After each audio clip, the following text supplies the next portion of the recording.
গাজীপুরের শ্রীপুরে ৫০ হতদরিদ্র পরিবারের মাঝে খাদ্য সহায়তা দিয়েছে বিশ্ববিখ্যাত বিজ্ঞাপন সংস্থা বিবিএইচ।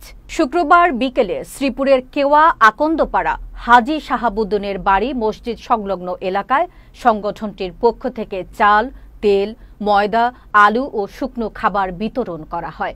বিবিএইচ সদস্য মুন্না মিয়ার সার্বিক তত্ত্বাবধানে সহায়তা কার্যক্রমে উপস্থিত ছিলেন সদস্য সুলতান, নজরুল ও আজিম সহ এলাকার গণ্যমান্য ব্যক্তিরা।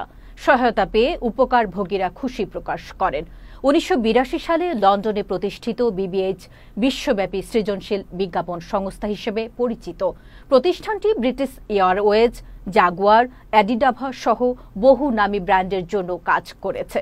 সামাজিক দায়িত্ববোধের অংশ হিসেবে সংস্থাটি বিভিন্ন দেশে মানবিক সহায়তা কার্যক্রম চালিয়ে আসছে। বিবিএইচ প্রতিনিধিরা জানান, বাংলাদেশ সরকার আমাদের কর্মকাণ্ড সম্পর্কে অবগত এবং সহযোগিতার মাধ্যমে আমাদের মানবিক উদ্যোগকে স্বাগত জানিয়েছে। ডিপিএস কোম্পানিতে আমাদেরকে সাহায্য করছে এবং ১ কেজি তেল দিচ্ছে, আটা দিচ্ছে, চাউল দিচ্ছে, মানে আলু দিচ্ছে। একটা আমরা অনেক খুশি। চাল, ডাল, তেল আমরা অনেক কিছু পাইছি। অনেক ধন্যবাদ, অনেক অনেক ধন্যবাদ কোম্পানিকে, অনেক ধন্যবাদ। আমি আনন্দিত মাল পাওয়াতে, তারা যে দান করছে আমরা দিচ্ছে, আমরা খুব আনন্দিত।